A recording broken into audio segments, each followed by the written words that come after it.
ನಮಸ್ಕಾರ ವೀಕ್ಷಕರೇ, welcome back to my channel. ಇವತ್ತಿನ ವಿಡಿಯೋದಲ್ಲಿ ನಾನು ನಿಮ್ಮ ಹತ್ರ ಸ್ಪೆಷಲ್ ಆಗಿರುವಂತಹ ಕ್ಯಾಂಡಲ್ ವ್ಯಾಕ್ಸ್ ರೀಡಿಂಗ್ನ ಮಾಡ್ತಾ ಇದ್ದೀನಿ. ಕ್ಯಾಂಡಲ್ ವ್ಯಾಕ್ಸ್ ಅಂದರೆ ಏನು?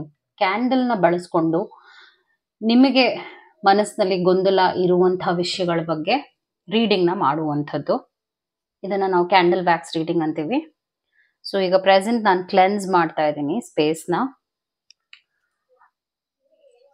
ಸೊ ನೀವು ಇಷ್ಟಪಡುವ ವ್ಯಕ್ತಿಯ ಕರೆಂಟ್ ಪ್ರೆಸೆಂಟ್ ಎನರ್ಜಿ ಹೇಗಿದೆ, ಅವ್ರು ಏನು ಯೋಚನೆ ಮಾಡ್ತಾ ಇದ್ದಾರೆ, ಹಾಗೂ ಫ್ಯೂಚರ್ ಹೇಗಿರುತ್ತೆ ಈ ವ್ಯಕ್ತಿ ಜೊತೆ, ಇದ್ರ ವಿಷಯವಾಗಿ ರೀಡಿಂಗ್ನ ನಾನು ಮಾಡ್ತಾ ಇದ್ದೀನಿ. ಕ್ಯಾಂಡಲ್ನ ಬಳಸ್ಕೊಂಡು ಕ್ಯಾಂಡಲ್ ವ್ಯಾಕ್ಸ್ ರೀಡಿಂಗ್ನ ಮಾಡ್ತಾ ಇದ್ದೀನಿ. ಸೊ ನೀವೇನಾದರೂ ಚಾನೆಲ್ನ ಸಬ್ಸ್ಕ್ರೈಬ್ ಮಾಡಲಿಲ್ಲ ಅಂದರೆ ಸಬ್ಸ್ಕ್ರೈಬ್ ಮಾಡಿ. ಹಾಗೂ ನಿಮ್ಗೇನಾದರೂ individual counselling tarot reading session ಬೇಕಿದೆ ಅಂದರೆ ಡಿಸ್ಕ್ರಿಪ್ಷನಲ್ಲಿ ಕೊಟ್ಟಿರುವ ನಂಬರ್ಗೆ ಕಾಲ್ ಮಾಡಿ ಅಪಾಯಿಂಟ್ಮೆಂಟ್ನ ಪಡಿಬೇಕಾಗುತ್ತೆ.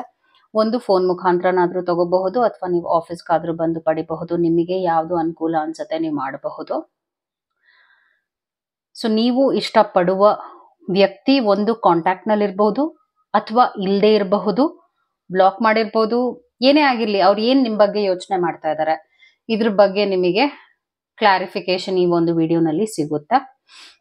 ಅವರು ಫ್ಯೂಚರ್ ಯಾವ ಸ್ಟೆಪ್ಸ್ ತಗೊಳ್ತಾರೆ, ಪಾಸ್ಟ್ ಹೇಗಿತ್ತು, ಪ್ರೆಸೆಂಟ್ ಹೇಗಿದೆ, ಫ್ಯೂಚರ್ ಹೇಗಿದೆ, ಎಲ್ಲದರ ಬಗ್ಗೆ ಕೂಡ ನಿಮಗೆ ಒಂದು ಕ್ಲಾರಿಟಿ ಈ ರೀಡಿಂಗ್ನಲ್ಲಿ ಸಿಗುತ್ತೆ. So let start. ನೀವು ಇಷ್ಟಪಡುವ ವ್ಯಕ್ತಿಯನ್ನ ಮನಸ್ಸಿನಲ್ಲಿಟ್ಕೊಂಡು ಈ ವಿಡಿಯೋನ ನೋಡ್ಬೇಕಾಗತ್ತೆ. ಇದು ಜನರಲ್ ರೀಡಿಂಗ್ ಆಗಿದೆ. ಈ ವಿಡಿಯೋನ ನೀವು ಕ್ಲಿಕ್ ಮಾಡಿದೀರಾ, ಈ ವಿಡಿಯೋನ ನೋಡ್ತಾ ಇದ್ದೀರಾ ಅಂದ್ರೆ ಒಂದು ಕಾರಣ ಇದೆ. ಅದರಿಂದ ಈ ಒಂದು ಮೆಸೇಜ್ ನಿಮಗೆ ವಿಡಿಯೋನಲ್ಲಿ ಸಿಗ್ತಾ ಇದೆ. So let start. ಈ ವ್ಯಕ್ತಿಯನ್ನ ಮನಸ್ಸಿನಲ್ಲಿ ಇಟ್ಕೊಳ್ಳಿ and slowly we will start the reading. So ಇಲ್ಲಿ ನೋಡ್ಬೋದು ಎಷ್ಟು ಸ್ಟ್ರಾಂಗ್ ಆಗಿದೆ ಈ ಎನರ್ಜಿ ಅಂತ. ಸೊ ಈ ಕನೆಕ್ಷನ್ ಇಸ್, ಐ ವುಡ್ ಸೇ, ತುಂಬ ಸ್ಪೆಷಲ್ ಅಂತಾನೆ ಹೇಳ್ಬೋದು. ಹಾಗೂ ಫ್ಲೇಮ್ ಹೇಗೆ ತೋರಿಸ್ತಾ ಇದೆ ಅಂದರೆ it's quite strong and energetic. ಅದರ ಅರ್ಥ ಏನಂದರೆ ಅವರು ಈಗ ಯೋಚನೆ ಮಾಡ್ತಾ ಇದ್ದಾರೆ ನಿಮ್ಮ ಬಗ್ಗೆ. ಸ್ಲೋ ಪ್ರೋಸೆಸ್ ಅಂತ ಹೇಳ್ತೀವಿ. ಈ ರಿಲೇಶನ್ಶಿಪ್ ಸ್ಟಾರ್ಟ್ ಆಗಿದ್ದು ಕೂಡ ತುಂಬ ಸ್ಮೂತ್ ಆಗಿ ಸ್ಟಾರ್ಟ್ ಆಗಿತ್ತು. ನಿಮ್ಮ ಅವರ ರಿಲೇಶನ್ಶಿಪ್ ಹೇಗಿತ್ತು ಅಂದರೆ ಇಬ್ರು ಒಬ್ರನ್ನೊಬ್ರು ಅರ್ಥ ಮಾಡ್ಕೊಳ್ಳೋದಾಗಿರ್ಬೋದು, ಒಬ್ರಿಗೊಬ್ರು ಟೈಮ್ ಕೊಡುವಂಥದ್ದಾಗಿರ್ಬೋದು. And you can see the desire, attraction ಅಷ್ಟು ಸ್ಟ್ರಾಂಗ್ ಆಗಿತ್ತು. ಫ್ಲೇಮ್ ನೋಡ್ತಾ ಇದ್ರೆ ಸ್ಟೇಬಲ್ ಫ್ಲೇಮ್ ಆಗಿದೆ. ಇದರ ಅರ್ಥ ಏನಂದ್ರೆ ಪಾಸ್ಟ್ನಲ್ಲಿ ನಿಮ್ಮ ಅವರ ಕನೆಕ್ಷನ್ ಡೀಪರ್ ಲೆವೆಲ್ಗೆ ಹೋಯ್ತು. ಡೀಪರ್ ಲೆವೆಲ್ ಅಂದ್ರೆ ಒಬ್ರಿಗೊಬ್ರು ಕ್ವಾಲಿಟಿ ಟೈಮ್ನ ಕೊಡೋದಾಗಿರ್ಬಹುದು, ಮಾತುಕತೆಗಳಾಗಿರಬಹುದು, ಇದೆಲ್ಲ ಕೂಡ ಸ್ಟ್ರಾಂಗ್ ಆಗೇ ಇತ್ತು ನಿಮ್ಮ ಕಡೆಗೆ. You can see the flame how it is. ಹೋಗ್ತಾ ಹೋಗ್ತಾ ಇನ್ನ ಡೀಪರ್ ಲೆವೆಲ್ ರಿಲೇಶನ್ಶಿಪ್ ಆಯ್ತು ಅಂತ ಹೇಳ್ತೀನಿ. ಪಾಸ್ಟ್ನಲ್ಲಿ ಅವರು ನಿಮ್ಮನ್ನ ತುಂಬಾ ಹಚ್ಕೊಂಡಿದ್ರು ಅಂತ ಹೇಳ್ತೀನಿ. ಹಾಗೂ ನಿಮ್ಮನ್ನ ಬಿಟ್ಟು ಇರಕ್ ಆಗ್ತಾ ಇರ್ಲಿಲ್ಲ, ಆ ತರದ್ ಒಂದು ಎನರ್ಜಿ ನಾನು ನೋಡ್ತಾ ಇದ್ದೀನಿ. ಅಂಡ್ ದೆನ್ ಬೇರೆಯವ್ರ ಜೊತೆ ಮಾತುಕತೆ ಕೂಡ ಅಷ್ಟಿರ್ಲಿಲ್ಲ. ನೀವೊಂದು ಇಂಪಾರ್ಟೆಂಟ್ ಆಗಿದ್ರಿ, ನೀವೊಂದು ಪ್ರಯಾರಿಟಿ ಆಗಿದ್ರಿ. ಅಂಡ್ ಹಾಗೆ ರಿಲೇಶನ್ಶಿಪ್ ಕೂಡ ಸ್ಟ್ರಾಂಗ್ ಅಂಡ್ ಎನರ್ಜೆಟಿಕ್ ಆಗಿ ಹೋಗ್ತಾ ಇತ್ತು ಅಂತ ಹೇಳ್ಬೋದು. So let's go with the present ಹೇಗಿದೆ ಅಂತ. ಪ್ರೆಸೆಂಟ್ ಹೇಗೆ ಬರ್ತಾ ಇದೆ ಅಂದರೆ ಅವರು ಪ್ರೆಸೆಂಟ್ ತೀರಾನೇ ಕನ್ಫ್ಯೂಸ್ಡ್ ಆಗಿದ್ದಾರೆ. ಅವ್ರದೇ ಆದ ಒಂದು ಥಾಟ್ ಪ್ರೋಸೆಸ್ಗೆ ಮುಳುಗೋಗಿದ್ದಾರೆ. ಮಾಡಬೇಕಾ ಮಾಡಬಾರ್ದಾ ಅನ್ನುವಂಥ ಕನ್ಫ್ಯೂಷನ್ ಅಲ್ಲಿದ್ದಾರೆ. ಮತ್ತು ಕೆಲವರ ಇನ್ಫ್ಲೂಯೆನ್ಸ್ ಇವರ ಮೇಲಿದೆ. ಅಂದರೆ ಬೇರೆಯವರು ಹೇಳ್ಕೊಡೋದಾಗಿರ್ಬೋದು, ಬೇರೆಯವರು ಮಾತು ಕೇಳೋದಾಗಿರ್ಬೋದು, ಅಂದರೆ ಥರ್ಡ್ ಪಾರ್ಟಿ ಸಿಚುವೇಶನ್ ಕೆಲವರಿಗಿರಬಹುದು. ಆ್ಯಂಡ್ ನಾನು ನೋಡ್ತಾ ಇದ್ದೀನಿ, ಲೆಟರ್ನ ನಾನು ನೋಡ್ತಾ ಇದ್ದೀನಿ. ಅವ್ರ ಹೆಸರಲ್ಲಿ ಇರ್ಬೋದು, ಅಥವಾ something is more stronger when it comes to letter. So present ಹೇಗಿದೆ ಅಂದರೆ ಅವರು ಬೇರೆಯವ್ರ ಮಾತು ಕೇಳೋದು ಹಾಗೂ ಬೇರೆಯವ್ರನ್ನ ಇನ್ವಾಲ್ವ್ ಮಾಡೋದು ಆ್ಯಂಡ್ ಥರ್ಡ್ ಪಾರ್ಟಿ ಸಿಚುವೇಶನ್ ನಾನು ನೋಡ್ತಾ ಇದ್ದೀನಿ. ಮತ್ತು ಕೋಪ, ಆತಂಕ, ಈ ಎಮೋಷನ್ನ ಪಿಕ್ ಮಾಡ್ತಾ ಇದ್ದೀನಿ. I will also be doing tarot reading. ಕೆಲವು ಕಾರ್ಡ್ಸ್ಗಳನ್ನು ನಾನು ಪುಲ್ ಮಾಡ್ತೀನಿ after the candle wax reading. So you have to watch the video. ಕೊನೆಯವರೆಗೂ ವಿಡಿಯೋನ ನೋಡ್ಬೇಕಾಗತ್ತೆ. ಸೊ ಗೈಡಿಂಗ್ ಏಂಜಲ್ಸ್ ಏನ್ ಮೆಸೇಜಸ್ ಕೊಡ್ತಾ ಇದ್ದಾರೆ ಈ ಒಂದು ರಿಲೇಶನ್ಶಿಪ್ಗೆ ಅಂತ ನಾನು ನಮಗೆ ಹೇಳ್ಬಿಡ್ತೀನಿ. ಪ್ರೆಸೆಂಟ್ ತುಂಬಾ ಕನ್ಫ್ಯೂಷನ್ ಅಲ್ಲಿ ಇದ್ದಾರೆ ಈ ವ್ಯಕ್ತಿ. ಕಾಂಟ್ಯಾಕ್ಟ್ ಮಾಡ್ಬೇಕಾ ಬೇಡವಾ ಈ ತರ ಒಂದು ಯೋಚನೆಯಲ್ಲಿದ್ದಾರೆ. ಹಾಗೂ ಅವರು ನೋವು ಅನುಭವಿಸ್ತಾ ಇದ್ದಾರೆ. ಕಾಂಟ್ಯಾಕ್ಟ್ ಇಲ್ಲ ಅಂದ್ರೆ ಅವ್ರು ನೋವು ಅನುಭವಿಸ್ತಾ ಇದ್ದಾರೆ. ಮೇಜರ್ ಪ್ರಾಬ್ಲಮ್ಸ್ ನಾನೇನು ನೋಡ್ತಾ ಇಲ್ಲ. ಮಿಸ್ಅಂಡರ್ಸ್ಟ್ಯಾಂಡಿಂಗ್ಸ್ ನಾನು ಹೇಳ್ತೀನಿ. ಮಿಸ್ಅಂಡರ್ಸ್ಟ್ಯಾಂಡಿಂಗ್ಸ್ ಇದೆ ಈ ರಿಲೇಶನ್ಶಿಪ್ ನಲ್ಲಿ. ಇತ್ತೀಚೆಗೆ ಬಿರುಕು ಬಿಟ್ಟಿದೆ ಈ ರಿಲೇಶನ್ಶಿಪ್ ನಲ್ಲಿ. ಹಾಗೂ ಈ ಒಂದು ಥರ್ಡ್ ಪಾರ್ಟಿ ಅಥವಾ ಮೂರನೆಯ ವ್ಯಕ್ತಿಯ ಮಾತನ್ನ ಕೇಳ್ಕೊಂಡೇ ಇವರು ಬದಲಾಗಿದ್ದಾರೆ ಅಂತ ಹೇಳ್ತೇನೆ ನಾನು. ಆದ್ರೆ ನಿಮ್ಮ ಕಡೆಗೆ ಈಗಲೂ ಕೂಡ ಅಷ್ಟೇ ನಿಮ್ಮ ಬಗ್ಗೆ ಒಂದು ಸೆಳೆತ ಇದೆ, ಪ್ರೀತಿ ಇದೆ, ವಿಶ್ವಾಸ ಇದೆ. ಹಾಗೂ ನೀವ್ ಬೇಕು ಅನ್ನುವಂತ ಒಂದು ಆಶಯ ಕೂಡ ಇದೆ ಇವರಲ್ಲಿ. ನಾನು ಏನು ಎಕ್ಸ್ಪ್ಲೇನ್ ಮಾಡಕ್ ಹೊರಟಿದ್ದೀನಿ ಅಂದ್ರೆ ಈ ರಿಲೇಶನ್ಶಿಪ್ ನ ಸರಿ ಮಾಡ್ಕೋಬಹುದು. ಅಫ್ಕೋರ್ಸ್ ಸರಿ ಮಾಡ್ಕೋಬಹುದು ಅಂತ ಹೇಳ್ತೀನಿ. ಬಿಕಾಸ್ ಡಿಸೈರ್ ಸ್ಟ್ರಾಂಗ್ ಆಗಿದೆ ನಿಮ್ಮ ಕಡೆಗೆ. ಅವರಿಗೆ ಒಂದು ಮ್ಯಾಗ್ನೆಟಿಕ್ ಅಟ್ರಾಕ್ಷನ್ ಖಂಡಿತವಾಗ್ಲೂ ಇದೆ. ಹಾಗೂ ಬೇರೆಯವರು ಏನ್ ಹೇಳ್ತಾ ಇದಾರೆ ಅವರು ಅವರ ಒಂದು ದೃಷ್ಟಿಕೋನದಲ್ಲಿ ಹೇಳ್ತಾರೆ ಅಲ್ವಾ. ಅವ್ರು ಅದನ್ನ ಕೇಳ್ತಾ ಇದಾರೆ ಈ ವ್ಯಕ್ತಿ. ಅದರಿಂದ ಹೀಗೆಲ್ಲ ಆಗ್ತಾ ಇದೆ. ಎನಿವೇಸ್ ಆ ಥರ್ಡ್ ಪಾರ್ಟಿ ಸಿಚುವೇಶನ್ ಇದ್ರೂ ಕೂಡ ಆ ವ್ಯಕ್ತಿ ನಿಮ್ಮ ಜಾಗವನ್ನ ಯಾವುದೇ ಕಾರಣಕ್ಕೂ ತಗೊಳಕ್ಕಾಗಲ್ಲ. ಬಿಕಾಸ್ ನಿಮ್ಮ ಅವರ ಕನೆಕ್ಷನ್ ಅಷ್ಟು ಸ್ಪೆಷಲ್ ಆಗಿರೋದ್ರಿಂದ ಬೇರೆ ವ್ಯಕ್ತಿ ಇಂಟರ್ಫಿಯರೆನ್ಸ್ ಇದ್ರೂ ಕೂಡ ಅದು ಹಾಗೆ ಸೇಲ್ ಆಗ್ಬಿಡತ್ತೆ ಅಂತ ಹೇಳ್ತೀನಿ ನಾನು.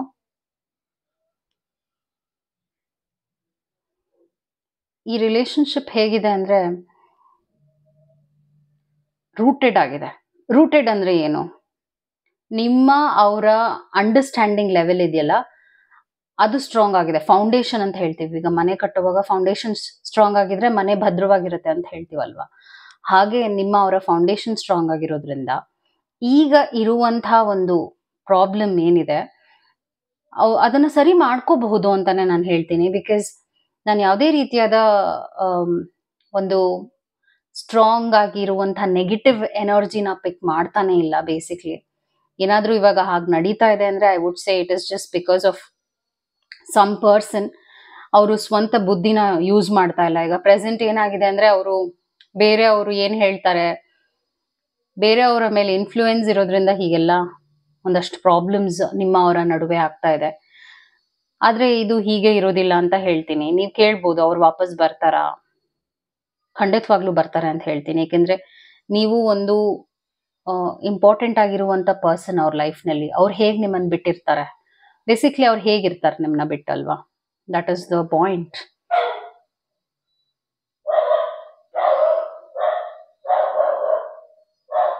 ಸೊ ನಾನು ಇನ್ನ ಎಕ್ಸ್ಪ್ಲೇನ್ ಮಾಡ್ತಾ ಹೋಗ್ತೀನಿ ರೀಡಿಂಗ್ನ. ಕೊನೆಯವರೆಗೂ ನೋಡಿ.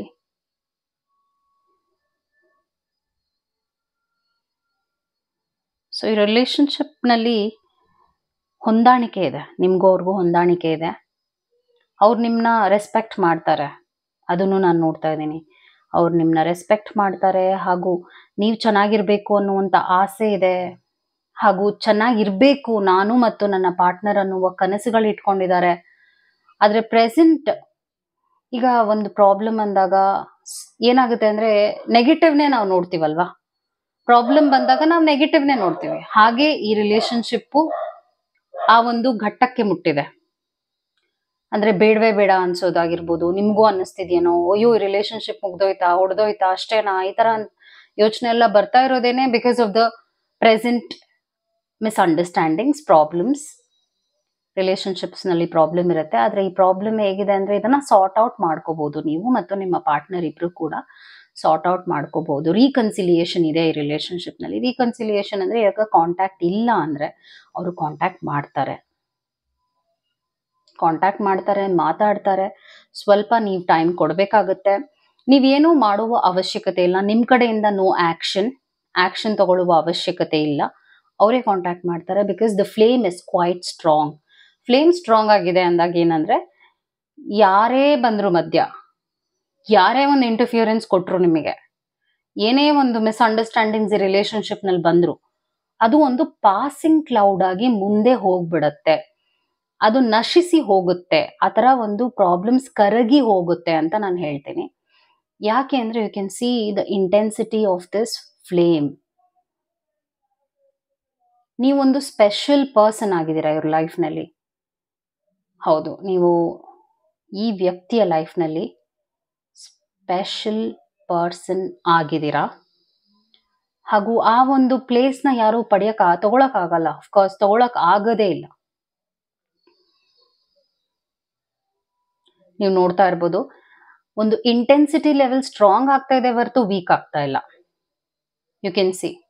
ಸೊ ಇವಾಗ ನೋ ಕಾಂಟ್ಯಾಕ್ಟ್ ಅಲ್ಲಿ ಇದ್ದಾರೆ ಅಂದ್ರೆ ಅವ್ರು ನಿಮ್ ಬಗ್ಗೆನೇ ಯೋಚನೆ ಮಾಡ್ತಾ ಇದಾರೆ. ಒಂದು ಈಗೋನು ಇದೆ, ನಾನ್ ಯಾಕೆ ಬಗ್ಬೇಕು, ನಾನೇನು ತಪ್ಪು ಮಾಡಿಲ್ಲ, ಆತರ ಅವ್ರಿನ್ನ ರಿಫ್ಲೆಕ್ಷನ್ ಮಾಡ್ಕೊಳ್ತಾ ಇಲ್ಲ. ಅಂದ್ರೆ ನನ್ನಲ್ಲೂ ಏನೋ ಒಂದು ಪ್ರಾಬ್ಲಮ್ ಇದೆ, ನನ್ನಿಂದನೂ ರಿಲೇಶನ್ಶಿಪ್ ಹಾಳಾಗಿದೆ, ಆತರ ಇನ್ನ ಒಂದು ಅವ್ರ ರಿಫ್ಲೆಕ್ಷನ್ ಲೆವೆಲ್ಗೆ ಬಂದಿಲ್ಲ. ಆದ್ರೆ ಖಂಡಿತವಾಗ್ಲೂ ಬರ್ತಾರೆ, ಆ ರಿಫ್ಲೆಕ್ಷನ್ ಲೆವೆಲ್ಗೆ ಅವ್ರು ಬರ್ತಾರೆ. ಸ್ವಲ್ಪ ನೀವು ಟೈಮ್ ಕೊಡ್ಬೇಕಾಗತ್ತೆ. ತೀರಾನೇ ನೀವು ಯು ಕ್ಯಾನ್ ಸಿ, ಈಗ ನಮ್ಮ ಮನೇಲಿ ನಾಯಿ ಇದೆ, ಅದು ಅಷ್ಟೆಲ್ಲ ಬೊಗಳೋದಿಲ್ಲ. ಆದ್ರೆ ಈಗ ಬೊಗಳ್ತಾ ಇದೆ ಅಂದ್ರೆ ಏನ್ ಅರ್ಥ ಮಾಡ್ಕೋಬೇಕಾಗತ್ತೆ ಅಂದ್ರೆ, ಈ ತರ ನಿಮ್ಮ ಪ್ರೆಸೆಂಟ್ ಲವ್ ಸಿಚುವೇಶನ್ ಒಂದು ಆಡ್ ಆಗಿದೆ, ಅಂದ್ರೆ ಒಂದು ಎಕ್ಸ್ಟರ್ನಲ್ ಫೋರ್ಸ್ ಇಂದ ವೀಕ್ ಆಗಿದೆ. ಆದ್ರೆ ಈ ಎಕ್ಸ್ಟರ್ನಲ್ ಫೋರ್ಸ್ ಇಂದ ಹಾಳಾಗುತ್ತೆ ಅಂತ ದಯವಿಟ್ಟು ಅನ್ಕೋಬೇಡಿ, ಕನ್ಕ್ಲೂಷನ್ಗೆ ಬರಬೇಡಿ. ಆಗೋಯ್ತಪ್ಪ, ಇನ್ನೇನಿಲ್ವಪ್ಪ, ಈ ತರ ಎಲ್ಲ ಭಯ ಪಡುವ ಅವಶ್ಯಕತೆ ಇಲ್ಲ. ನೀವೆಷ್ಟು ಸೇಫ್, ಎಷ್ಟು ಸೆಕ್ಯೂರ್ಡ್, ಎಷ್ಟು ಖುಷಿಯಾಗಿ, ಎಷ್ಟು ಪೀಸ್ಫುಲ್ ಆಗಿ ನಿಮ್ಮ ಕಡೆಗೆ ನೀವು ಗಮನ ಕೊಟ್ಕೊಂಡು ಹೋಗ್ತೀರಾ, ಅವರು ಅಷ್ಟೇ ನಿಮಗೆ ಹತ್ರ ಬರ್ತಾರೆ ಅಂತ ಹೇಳ್ತೀನಿ. ಈಗ ನೀವು ಅವ್ರಿಗೆ ಎಷ್ಟು ಕೊರಗುತ್ತೀರಾ ಅಂದ್ರೆ, ನೀವ್ ಯಾವ ರೀತಿಯಾಗಿ ಈ ರಿಲೇಶನ್ಶಿಪ್ ನ ನೋಡ್ತೀರಾ ಆ ರೀತಿಯಾಗಿ ಅದೊಂದು ಶೇಪ್ ನ ಪಡೆಯತ್ತೆ. ಸೊ ನೀವು ರಿಲೇಶನ್ಶಿಪ್ ನ ಪಾಸಿಟಿವ್ ಆಗಿ ನೋಡ್ಬೇಕಾಗತ್ತೆ. ಯಾಕಂದ್ರೆ ನಾನು ಹೇಳ್ದಾಗೆ ಆತಂಕ ಪಡುವ ಅವಶ್ಯಕತೆನೇ ಇಲ್ಲ, ಆ ತರದ್ದೇನು ನಡೀತಾ ಇಲ್ಲ ರಿಲೇಶನ್ಶಿಪ್ ನಲ್ಲಿ. It should be fine, you should be strong enough. Strong ಆಗ್ಬೇಕಾಗತ್ತೆ. ನೀವು ಹೇಗ್ ಸ್ಟ್ರಾಂಗ್ ಆಗ್ಬೇಕಾಗತ್ತೆ, ನಿಮ್ಮ ಕಡೆಗೆ ನೀವು ಗಮನ ಕೊಡಿ. ಕೆಲವು ವಾರಗಳು ಮಾತ್ರ, ಕೆಲವು ವಾರಗಳ ಒಂದು ಸ್ಪೇಸ್ ನೀವು ಅವ್ರಿಗೆ ಕೊಡ್ಬೇಕಾಗತ್ತೆ. ಅವರು ರಿಫ್ಲೆಕ್ಟ್ ಮಾಡ್ಕೊಳ್ತಾ ಇಲ್ಲ, ಅವ್ರ ತಪ್ಪನ ಅರ್ಥ ಮಾಡ್ಕೊಳ್ತಾ ಇಲ್ಲ, ಅದರಿಂದಾನೇ ಹೀಗೆಲ್ಲ ಆಗ್ತಾ ಇದೆ. You can see the stability. ನಾನು ರೀಡಿಂಗ್ ನಲ್ಲಿ ಸ್ಟೆಬಿಲಿಟಿ ನೋಡ್ತಾ ಇದ್ದೀನಿ, ಹಾಗೂ ಯಾವುದೇ ರೀತಿಯಾದ ಪೇನ್ ಅಂಡ್ ಪ್ರಾಬ್ಲಮ್ಸ್ ನೋಡ್ತಾ ಇಲ್ಲ, ಸ್ಮೂತ್ ಆಗೇ ಇದೆ ರೀಡಿಂಗ್. ಸೊ ಈ ಒಂದು ಪ್ರಾಬ್ಲಮ್ ಏನಿದೆ ಅದು ಸಾರ್ಟ್ ಔಟ್ ಆಗುತ್ತೆ ಅಂತಾನೆ ಬರ್ತಾ ಇದೆ ಕೆಲವೇ ವಾರಗಳಲ್ಲಿ, with in few more weeks. Maximum ನಾನೇನ್ ಹೇಳ್ತೀನಿ 4 ವೀಕ್ಸ್, ಮಿನಿಮಮ್ 3 ವೀಕ್ಸ್ ಕಾಂಟ್ಯಾಕ್ಟ್ ಖಂಡಿತವಾಗ್ಲೂ ಆಗುತ್ತೆ. ನೀವು ಇನ್ನೊಂದು ಸ್ವಲ್ಪ ಪೇಷನ್ಸ್ ಇಟ್ಕೋಬೇಕಾಗತ್ತೆ. ಯು ಕ್ಯಾನ್ ಸಿ, ನೀವು ಈ ರೀಡಿಂಗ್ ನ ಫಾಲೋ ಮಾಡ್ತಾ ಇದ್ದೀರಾ ಅಂದ್ರೆ ಫ್ಲೇಮ್ ಎಷ್ಟು ಸ್ಟ್ರಾಂಗ್ ಅಂಡ್ ಪವರ್ಫುಲ್ ಆಗಿ ಹೋಗ್ತಾ ಇದೆ, ಒಂದೇ ಡೈರೆಕ್ಷನ್ ಅಲ್ಲಿ ಹೋಗ್ತಾ ಇದೆ ಅಂದ್ರೆ, ಯಾರೇ ಏನೇ ಬಂದ್ರು ಕೂಡ ಅದು ರಿಲೇಶನ್ಶಿಪ್ ನ ಹಾಳು ಮಾಡೋದಕ್ಕೆ ಸಾಧ್ಯನೇ ಇಲ್ಲ. ಅವರು ಯಾರೇ ಇನ್ಫ್ಲೂಯೆನ್ಸ್ ಮಾಡಿದ್ರು, ಯಾರಾದ್ರೂ ಏನಾದ್ರೂ ಹೇಳ್ಕೊಡೋದಾಗಿರ್ಬೋದು, ಒಂದು ಕೆಟ್ಟ ಕಣ್ಣಾಗಿರ್ಬೋದು ಈ ರಿಲೇಶನ್ಶಿಪ್ ನಲ್ಲಿ ಇದೆ ಅಂದ್ರೆ, ಅಥವಾ ನಿಮ್ಮ ಪಾರ್ಟ್ನರೇನೆ ಏನಾದ್ರೂ ಆತರ ಅವರು ನಿಮ್ಮನ್ನ ಅಪಾರ್ಥ ಮಾಡ್ಕೊಂಡಿದ್ರು ಕೂಡ ಅದೂನು ನಶಿಸಿ ಹೋಗುತ್ತೆ, ಅದು ಕೂಡ ಸರಿ ಹೋಗುತ್ತೆ ಅಂತಾನೆ ರೀಡಿಂಗ್ ನಲ್ಲಿ ಬರ್ತಾ ಇದೆ. And I am seeing a lot of missing feeling towards you. ನಿಮ್ನ ಖಂಡಿತವಾಗ್ಲೂ ಬೇಕು ಅನ್ನುವಂಥ ಒಂದು ಮನಸ್ಥಿತಿನಲ್ಲೇ ಇದ್ದಾರೆ. ಬೇಡ ಅಂತ ಅವ್ರು ಯಾವತ್ತೂ ನಿಮ್ ಬಗ್ಗೆ ಯೋಚನೆ ಮಾಡಿಲ್ಲ. ಅವ್ರೇನಾದ್ರೂ ಹಾಗೆ ಹೇಳಿದ್ದಾರೆ, ಆ ಥರ ಏನಾದ್ರೂ ನಿಮ್ಗೆ ಮನಸ್ಸಿಗೆ ನೋವು ಮಾಡಿದ್ದಾರೆ ಅಂದ್ರೆ ಬೇಕು ಅಂತಾನೆ ನೋವು ಮಾಡ್ತಾ ಇದ್ದಾರೆ ಅಂತ ಅರ್ಥ. ಬಿಟ್ರೆ ಅವರು ಆ ಟೈಮಿಗೆ ಹೇಳಿದ್ದಾರೆ, ಬಿಟ್ರೆ ಅದನ್ನ ಮನಸ್ಸಿಂದ ಅವರು ಹೇಳ್ಕೊಂಡಿಲ್ಲ ಅಂತಾನೆ ಹೇಳ್ತೀನಿ ನಾನು. ಸೊ ನೀವು ವೇಟ್ ಮಾಡಬೇಕಾಗುತ್ತೆ. I would say 2 weeks you should wait. 2 weeks wait ಮಾಡಿ. ಈ ರಿಲೇಶನ್ಶಿಪ್ ನಲ್ಲಿ ನಾನು ಯಾವುದೇ ರೀತಿಯಾದ ಒಂದು ಪ್ರಾಬ್ಲಮ್ ಅಥವಾ ಮೇಜರ್ ಆಗಿರುವಂಥ ಇಶ್ಯೂಸ್ ನೋಡ್ತಾ ಇಲ್ಲ. ಸಾರ್ಟಬಲ್ ಪ್ರಾಬ್ಲಮ್ ಸರಿ ಮಾಡ್ಕೋಬಹುದು ಅಂತ ನಾನು ಹೇಳ್ತಾ ಇದ್ದೀನಿ, ಬಿಟ್ರೆ ಸರಿ ಮಾಡ್ಕೊಳಕ್ ಆಗಲ್ಲ ಅಂತ ಹೇಳ್ತಾ ಇಲ್ಲ. ಬಿಕಾಸ್ ಆ ಥರ ಅಡ್ಡಿ ಆತಂಕಗಳು ಈ ರಿಲೇಶನ್ಶಿಪ್ ನಲ್ಲಿ ಇಲ್ಲ. ಯಾರೇ ಏನೇ ಇದ್ರೂನು, ಈಗ ಏನೇ ಒಂದು ಸಿಚುವೇಶನ್ ಬಂದಿದ್ರೂ ಕೂಡ ನಾನು ಅಲ್ಲಿಗೆ ಅದು ಎಂಡ್ ಆಗುತ್ತೆ. ಆ ಪ್ರಾಬ್ಲಮ್ ಕೂಡ ಸರಿ ಹೋಗುತ್ತೆ, ಸಾರ್ಟ್ ಆಗುತ್ತೆ, ಅದಾಗದೆ ತಿಳಿ ಆಗುತ್ತೆ. So flame is quite strong. You can see the flame. You can see. So reading ಪ್ರಕಾರವಾಗಿ ನಾನು ಏನು ಹೇಳ್ತಾ ಇದ್ದೀನಿ ಅಂದರೆ, ನೀವು ಇಂಪಾರ್ಟೆಂಟ್ ಆಗಿರುವಂತಹ ಮೇಜರ್ ಆಗಿರುವಂತಹ ಪ್ರಾಬ್ಲಮ್ಸ್ ಇದೆ, ಆ ಥರ ಎಲ್ಲ ನೀವು ಭಯ ಪಡುವುದು ಬೇಡ. ಅವರ ಮನಸ್ಸಿನಲ್ಲಿ ನೀವಿದ್ದೀರಾ, ನೀವು ಬೇಕು ಅನ್ನುವಂಥ ಆಸೆ, ಹಂಬಲ ಇದೆ ಅವರಿಗೆ. ಆದರೆ ಇವಾಗ ಏನಿದೆ, ಅಹಂಭಾವನೆಯಿಂದ ಅವ್ರು ದೂರ ಇದ್ದಾರೆ ಬಿಟ್ರೆ ಇನ್ನೇನು ನಾನು ಪ್ರಾಬ್ಲಮ್ಸ್ ಅಥವಾ ನೀವು ಬೇಜಾರು ಮಾಡ್ಕೊಳ್ಳುವಂಥದ್ದು, ವರಿ ಮಾಡ್ಕೊಳ್ಳುವಂಥದ್ದು, ಆತಂಕ ಪಡುವಂಥದ್ದು ಏನು ಇಲ್ಲ ಅಂತ ಹೇಳ್ತೀನಿ. ಸೊ ಕ್ಯಾಂಡಲ್ ವ್ಯಾಕ್ಸ್ ರೀಡಿಂಗ್ ಪ್ರಕಾರ ಅದೇ ಆಗಿದೆ. You can see there is a circle ಈ ಒಂದು ರೀಡಿಂಗ್ ನಲ್ಲಿ ಫ್ರೇಮ್ ಆಗಿದೆ. ನೀವು ನೋಡಿದ್ರೆ ಸರ್ಕಲ್ ಫ್ರೇಮ್ ಆಗಿದೆ, ಮಧ್ಯ ಒಂದು ಹೋಲ್ ಇದೆ. ಓಕೆ, ಮಧ್ಯ ಒಂದು ಹೋಲ್ ಇರೋದ್ರಿಂದ ಮನಸ್ಸಿಗೆ ನೋವಾಗಿದೆ. ನಾನು ಆಗಿಲ್ಲ ಅಂತ ಹೇಳಲ್ಲ, ಅವರ ಮನಸ್ಸಿಗೂ ನೋವಾಗಿದೆ, ನಿಮ್ಮ ಮನಸ್ಸಿಗೂ ನೋವಾಗಿದೆ. ಅದನ್ನ ಸಾರ್ಟ್ ಔಟ್ ಮಾಡ್ಕೋಬಹುದು. ಅದು ಈಗ ಗಾಯ ವಾಸಿ ಆಗಬೇಕು ಅಂತೀವಲ್ಲ, ಹಾಗೆ ಮನಸ್ಸು ಕೂಡ ಸರಿ ಹೋಗ್ಬೇಕು. ಆ ಹೀಲಿಂಗ್ ಟೈಮ್ ನೀವು ಕೊಡ್ಬೇಕಾಗತ್ತೆ. Healing time will take only 2 to 3 weeks ಅಷ್ಟೇ. ಸೊ ಆ ಹೋಲ್ ಹೀಲ್ ಆಗ್ಬೇಕು, ಸ್ವಲ್ಪ ಸ್ಪೇಸ್ ಕೊಡಿ ಅಂತ ಹೇಳ್ತೀನಿ. ಈಗ ನಾನು ಯಾವ ರೀಡಿಂಗ್ ಮಾಡ್ತೀನಿ ಅಂದ್ರೆ tarot reading. So let's shift to the tarot reading. ನಿಮ್ಮ ಪರ್ಸನ್, ನೀವು ಇಷ್ಟಪಡುವಂತಹ ವ್ಯಕ್ತಿ ಬಗ್ಗೆ ರೀಡಿಂಗ್ ನಾನು ಮಾಡ್ತಾ ಇದ್ದೀನಿ. ಈಗಲೂ ನಾನು ನೋಡಿದ್ರೆ ಸರ್ಕಲ್ ಇರೋದ್ರಿಂದ ಇಬ್ರು ಒಂದು beautiful bonding and circle and ಎನರ್ಜಿನಲ್ಲಿ ಇದ್ದೀರಾ. ಸೊ ಅರ್ಥ ಮಾಡ್ಕೋಬೇಕಾಗತ್ತೆ ಒಬ್ಬರನ್ನೊಬ್ರು. ಟೈಮ್ ಕೊಡಿ. ಆತರದಲ್ಲಿ ಡಿಸಿಷನ್ಸ್ನ ತಗೊಳಕ್ ಹೋಗ್ಬೇಡಿ ಈಗ ಸದ್ಯಕ್ಕೆ. ಗ್ರಾಟಿಟ್ಯೂಡ್ ಬರ್ತಾ ಇದೆ. You can see gratitude card ಬಂದಿದೆ. ಇದ್ರ ಅರ್ಥ ಏನು ಅಂದ್ರೆ, ನೀವು ಅವ್ರ ಲೈಫ್ನಲ್ಲಿ ಇರೋದಕ್ಕೆ ನೀವು ಅಷ್ಟೇ ದೇವ್ರನ್ನ ಥ್ಯಾಂಕ್ಸ್ ಅನ್ನುವಂಥ ಒಂದು ಭಾವನೆ, ಆ ಥರದ ಒಂದು ಮನೋಭಾವನೆಯಲ್ಲಿ ಇದ್ದೀರಾ. ಅವರು ಹಾಗೆ ಥ್ಯಾಂಕ್ಫುಲ್ ಆಗಿದ್ದಾರೆ ನೀವು ಅವ್ರ ಲೈಫ್ನಲ್ಲಿ ಇರೋದಕ್ಕೆ. ಸೊ ಇಬ್ರು ಕೂಡ ಕಾಂಪ್ಲಿಮೆಂಟಿಂಗ್ ಕಪಲ್ ಅಂತ ಹೇಳ್ತೀನಿ ನಾನು. Like look at this, candle ಬಂತು, ಕ್ಯಾಂಡಲ್ ರೀಡಿಂಗ್ ಮಾಡಿದೆ ಅಂಡ್ ಕ್ಯಾಂಡಲ್ ಬಂದಿದೆ. ಮ್ಯಾನಿಫೆಸ್ಟೇಷನ್. ನಾನು ಇದ್ರ ಬಗ್ಗೆ ಮುಂಚೆನೂ ಕ್ಯಾಂಡಲ್ ರೀಡಿಂಗ್ ನಲ್ಲಿ ಹೇಳಿದ್ದೀನಿ. ನೀವು ಯಾವ ರೀತಿಯಾಗಿ ಮನಸ್ಥಿತಿನ ಇಟ್ಕೊಳ್ತೀರಾ ಅವರ ಬಗ್ಗೆ, ಅದು ಹಾಗೆ ತಿರುಗುತ್ತೆ. ಸೊ ಇದ್ರ ಅರ್ಥ ಏನಂದ್ರೆ, ನೀವು ಅಯ್ಯೋ ಆಗೋಯ್ತು ಇಷ್ಟೇ ಮುಗೀತು ಅನ್ನುವಂತಹ ಭಯಲಿದ್ರೆ ಮುಗೀತು ಅಂತಾನೆ ನಾನು ಹೇಳ್ತೀನಿ. ಇಲ್ಲ, ಸರಿ ಹೋಗುತ್ತೆ, ನಾನು ಸಮಾಧಾನವಾಗಿರ್ತೀನಿ, ನಾನು ಅವ್ರ ಜೊತೆ ಟೈಮ್ನ ಸ್ಪೆಂಡ್ ಮಾಡ್ತೀನಿ ಮುಂದೆ ಅನ್ನುವಂಥ ಒಂದು ಒಳ್ಳೆಯ ಮನೋಭಾವನೆ ಅವರ ಬಗ್ಗೆ, ರಿಲೇಶನ್ಶಿಪ್ ಬಗ್ಗೆ ಇಟ್ಕೊಂಡ್ರೆ, ಮ್ಯಾನಿಫೆಸ್ಟೇಷನ್ ಹಾಗೆ ಮಾಡ್ಕೊಂಡ್ರೆ ಸರಿ ಹೋಗುತ್ತೆ ಅಂತ ರೀಡಿಂಗ್ ಹೇಳ್ತಾ ಇದೆ. Twin flame is near. So ನಿಮ್ಮನ್ನ ಅವ್ರು ಬಿಟ್ಟು ಹೋಗೇ ಇಲ್ಲ. ನಾನು ಹೇಳಿದ್ನಲ್ಲ, ನಿಮ್ಮ ಅವರ ರಿಲೇಶನ್ಶಿಪ್ ಎಷ್ಟು ಸ್ಟ್ರಾಂಗ್ ಆಗಿದೆ ಅಂದ್ರೆ, ಎಷ್ಟು ಈ ಜೋಡಿ ಹಕ್ಕಿಗಳ ತರ ಇದೀರಾ ಇಬ್ರು. ಆ ತರ ಜನನು ನಿಮ್ಗೆ ಹೇಳಿದಾರೆ, ಆ ತರ ಕಮೆಂಟ್ ಕೂಡ ಮಾಡಿದ್ದಾರೆ ನಿಮ್ಮನ್ನ ಅವ್ರನ್ನ ನೋಡ್ಕೊಂಡು. ಸೊ ರಿಲೇಶನ್ಶಿಪ್ ಆ ಲೆವೆಲ್ ನಲ್ಲಿ ಇರುವಾಗ ನೀವು ಏನೇನೋ ಕೆಟ್ಟ ಯೋಚನೆ ಮಾಡುವ ಅವಶ್ಯಕತೆ ಇಲ್ಲ. ಬಿಕಾಸ್ ಅವ್ರು ಆದಷ್ಟು ಬೇಗ ನಿಮ್ ಲೈಫ್ ನಲ್ಲಿ ಬರ್ತಾರೆ ಅಂತಾನೆ ರೀಡಿಂಗ್ ಒಂದು ಕನ್ಫರ್ಮೇಶನ್ ಕೊಡ್ತಾ ಇದೆ. Look at this, romantic feelings ಬರ್ತಾ ಇದೆ. ಅವ್ರು ನಿಮ್ಮನ್ನ ಖಂಡಿತವಾಗ್ಲೂ ಮಿಸ್ ಮಾಡ್ಕೊಳ್ತಾ ಇದ್ದಾರೆ ಅಂತಾನೆ ಹೇಳ್ತೀನಿ. ಮತ್ತು ಗೋ ಔಟ್ ಸೈಡ್. ಸೊ ಇದು ನಿಮಗೆ ಮೆಸೇಜ್ ಆಗಿದೆ. ಈಗ ಪ್ರೆಸೆಂಟ್ ಡೋಂಟ್ ವರಿ, ತುಂಬಾ ಯೋಚನೆ ಮಾಡುವ ಅವಶ್ಯಕತೆ ಇಲ್ಲ. ಸ್ವಲ್ಪ ಕಾಮ್ ಅಂಡ್ ಕಂಪೋಸ್ಡ್ ಆಗಿರಿ. ಆಚೆ ಎಲ್ಲಾದ್ರೂ ಹೋಗಿ, ಫ್ರೆಂಡ್ಸ್ ಜೊತೆ ಆಚೆ ಹೋಗ್ತೀರಾ ಹೋಗಿ, ಸ್ವಲ್ಪ ರಿಲ್ಯಾಕ್ಸ್ ಆಗಿ, ಎಲ್ಲ ಸರಿ ಹೋಗುತ್ತೆ ಅಂತಾನೆ ಹೇಳ್ತೀನಿ. ಇದು ನಿಮ್ಮ ರೀಡಿಂಗ್ ಆಗಿತ್ತು. I am seeing a lovely flow in this relationship. ಏನೂ ಆಗಿಲ್ಲ. ಆತಂಕದಲ್ಲಿ ಸುಮ್ಮನೆ ಏನೇನೋ ಯೋಚನೆ ಮಾಡ್ಕೊಂಡು, ಕೆಟ್ಟ ಯೋಚನೆ ಮಾಡ್ಕೊಂಡು ಸುಮ್ಮನೆ ತಲೆ ಕೆಡಿಸ್ಕೊಳ್ತಿದ್ದೀರಾ ಅಂತ ಹೇಳ್ತೀನಿ. That was your reading. Take care. ನಮಸ್ಕಾರ. Thank you.